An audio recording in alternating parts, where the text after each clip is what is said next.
Vətənim Gürcüstandan, yaşadığım diyardan, Qarapapaqlar yurdu Borçaldan, bütün Türk dünyasına salamlar olsun, salamlar olsun, salamlar olsun.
Askerleri zafer çalan, tariximdə olmaz yalan.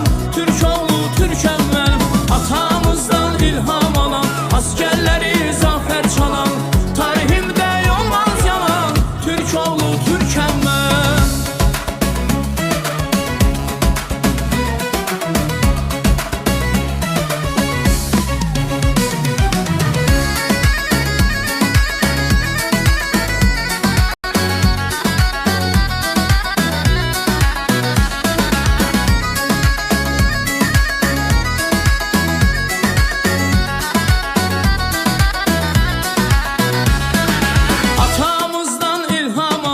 Askerleri zafer çalan, tariximdə olmaz yalan.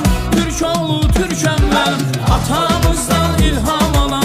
Askerleri zafer çalan, tariximdə olmaz yalan.